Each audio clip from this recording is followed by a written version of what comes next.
Sausage and lintel stew. ఈ డిష్కి కావాల్సిన ingredients ఒకసారి చూద్దాం. వైట్ లెంటల్స్ సోక్ చేసి ఉడికించినవి 1 కప్పు, క్యారెట్, గ్రీన్ క్యాప్సికమ్, ఉల్లిపాయ, టొమాటో, సాసేజ్, బిర్యానీ ఆకు, మస్టర్డ్ పేస్ట్, ఇంకా వెల్లుల్లి. ఇవన్నమాట రెగ్యులర్ డిషెసే, రెగ్యులర్ ఇంగ్రీడియంట్సే, కాబట్టి ఖచ్చితంగా మీరు కూడా ట్రై చేయొచ్చు.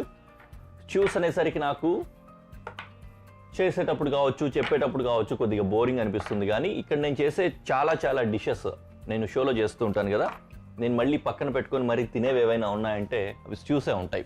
నిజంగానే చాలా చూడడానికి బోరింగ్గా అనిపించినా కూడా అలా టేస్ట్ చేస్తూ జుర్రుకుంటూ సూపీగా టేస్టీగా ఉంటాయన్నమాట. చాలా ఫ్లేవరీగా ఉంటాయి. అందుకనే మీకు కూడా అది తయారు చేసుకోమని సజెస్ట్ చేస్తున్నా. ఓకేనా? ప్రిపరేషన్ మొదలు పెట్టేసుకుందాము. చాలా ఈజీ ప్రిపరేషన్, ఫాస్ట్గా కూడా అయిపోతుంది. ఫస్ట్ ఏం చేస్తానంటే నేను పొయ్యి వెలిగించి పెనం పెట్టేసుకుంటా. ఓకే, అది వేడయ్యేలోపు ఒక్కొక్కటిగా ఇంగ్రీడియంట్స్ అన్నీ కూడా కట్ చేసి దాంట్లో వేసేసుకోవచ్చు. ఫస్ట్ గార్లిక్ చాప్ చేసుకోవాలి.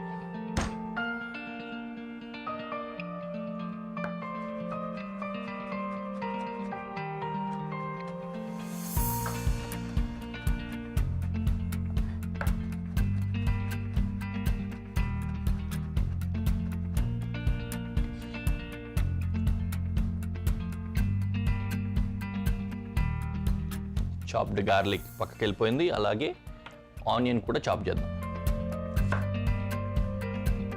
మామూలుగా స్ట్యూస్ అనేసరికి క్యూబ్స్ కట్ చేస్తాం కదా, కొద్దిగా పెద్ద సైజులో కట్ చేస్తాం ముక్కలు. అలా కాకుండా ఈ స్ట్యూకి మాత్రం అన్ని ఫైన్ చాపే చేస్తాం.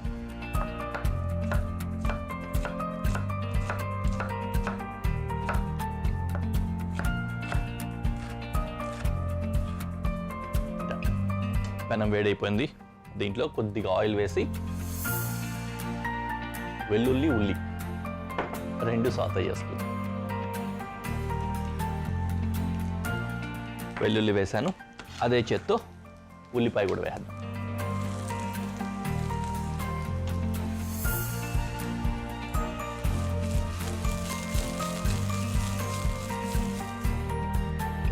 రెడీయా?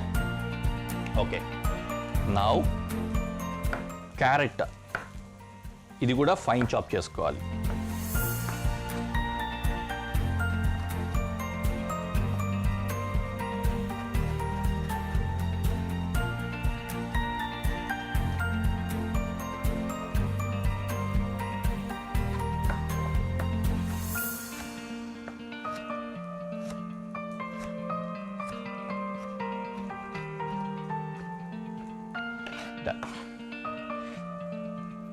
ఇందులో వేస్తున్న క్యారెట్.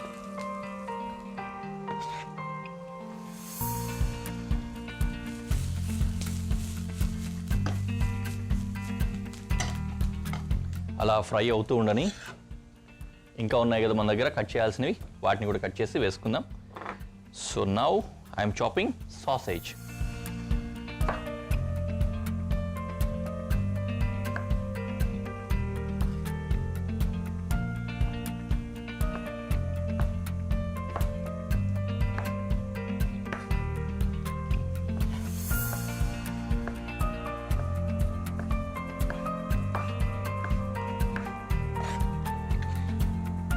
ఇందులో వేస్తున్న సాసేజ్ ముక్కలు.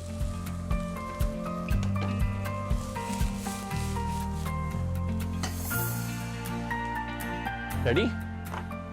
ఇందులోనే ఈ బిర్యానీ ఆకు కూడా వేస్తున్నా. కింద పెట్టేస్తే ఈజీగా కాదు.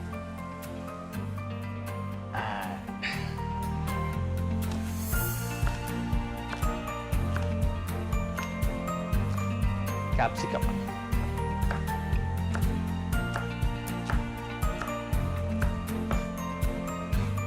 ముక్కలు చేసి డిష్లో వేసాను.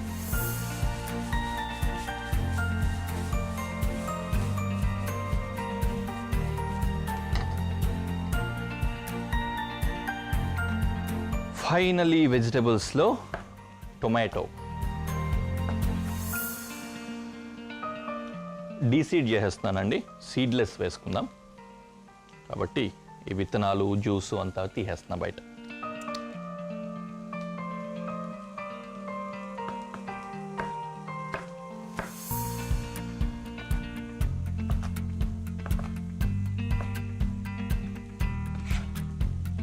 ఫైనలీ టొమాటో కూడా డిష్లో వేసాం.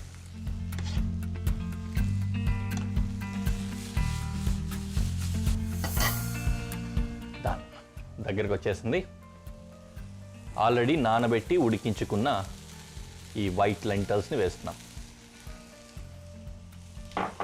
బొబ్బర్లు ఇట్లాంటివి ఏవైనా ఉంటే అవి కూడా వాడుకోవచ్చు మనం.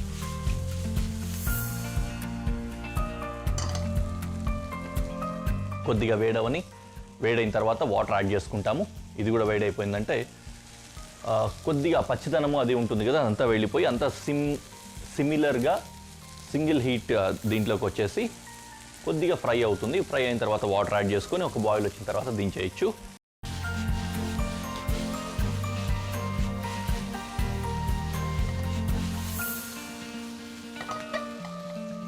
ఫ్రై అయిపోయింది. మనకు కొద్దిగా వాటర్ కావాలి. మరీ సూప్కి వచ్చినన్ని వాటర్ అవసరం లేదు, మరీ పల్చగా కూరలాగా కూడా అయిపోకూడదు. అలా మునగనట్లు ఉన్న వాటర్ కన్సిస్టెన్సీ రిక్వైర్మెంట్ ఉంటుంది. సో వాటర్ వేసేసాం. ఈ వాటర్ కాలిందంటే ఒక బాయిల్ అంటాం, ఫస్ట్ బాయిల్. ఆ బాయిల్ వస్తే సరిపోతుంది. ఈ లోపు ఏం చేద్దామంటే ఒకసారి చెక్ చేసుకొని సీజనింగ్స్ అన్నీ కూడా బ్యాలెన్స్ చేసుకుంటే సరిపోతుంది. సాల్ట్ వేసాను, అలాగే పెప్పర్ వేస్తున్నాను. అమ్మయ్య. And finally mustard paste.